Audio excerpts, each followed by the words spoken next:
One of the most intimidating parts about diving into any art form is sifting through the huge mountain of art materials out there. Go into any brick and mortar art store or search online and you'll find endless amounts of materials to choose from. The truth is that you really don't need that much to get started. Today, I'm going to show you the essential materials that you need to get started drawing. All of the items are listed in the description below in case you want to check them out. Let's get to it. Let's ride. The first thing you're going to need is something to draw on, and that's where paper comes in.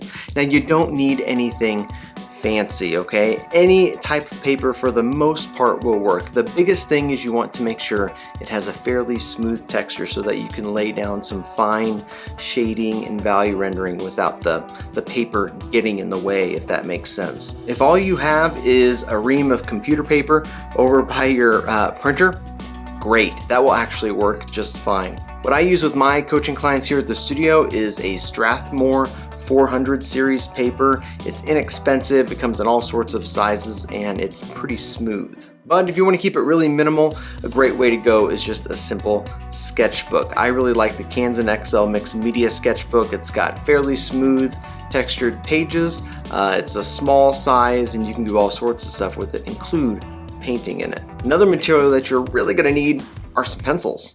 Now, generally speaking, the best type of drawing pencil to go with, at least initially, is a graphite pencil. This is what you think of when you normally think of a drawing pencil. There's all sorts of brands out there. Generals makes fantastic pencils. Primzacolor makes some really good drawing pencils. Staedtler, Faber-Castell are other good brands. Pick yourself up a set that has a variety of pencils in it. Having a range of graphite pencils is going to give you the widest variety of mark making capabilities and let you really layer up to create wonderful looking rendering.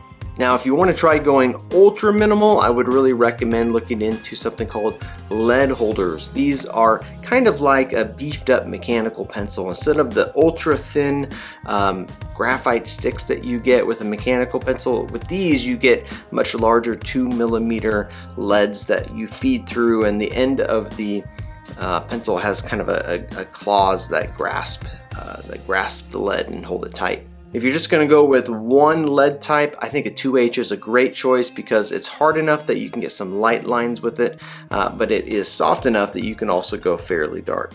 And if you've got pencils, you're going to need to sharpen them. I really like doing it the old school way with an X-Acto knife and a piece of sandpaper, but you can sharpen them any way that you want. If you're using the lead holders, the best way to do it is probably just going to be using a piece of sandpaper so you can sand that down and get a really, really sharp point. And I hate to break it to you, but you're probably going to mess up. And when you mess up, you're going to need an eraser. Now, I would recommend getting a couple types of erasers. Number one, I love these click erasers. They work really good because you can get down into tight spots with them, and the eraser material is that really tough rubber stuff that gets graphite up off the paper well. And I also like kneaded erasers. So kneaded erasers are the type of erasers that you can mold and shape to the size that you need. Having one of each of these is going to be really helpful. And finally, my last essential drawing material that you're going to need is a knitting needle. Yes, a knitting needle. Knitting needles are awesome because they allow you to take measurements, they allow you to sight angles, they work well whether you are working from a photo reference or working from life. And if a knitting needle isn't your jam or you don't have one laying around, even just a simple wooden skewer used for grilling will get the job done. Now, of course, there's a lot more that we could add, right? But if you really just boil it down to these essential items, paper, pencils, sharpening tools, erasers, and a measuring tool such as a knitting needle, you'll have everything that you need to develop those drawing skills to a really high level. And while having good materials is half the battle, you still need to know how to use them properly. And to learn more about how to do that, make sure you check out my online coaching program down at the link in the description. Speaking of sharpening those pencils, if you want to learn how to really sharpen a pencil, make sure you check out this video right here, where I talk a little bit more about it. See you there.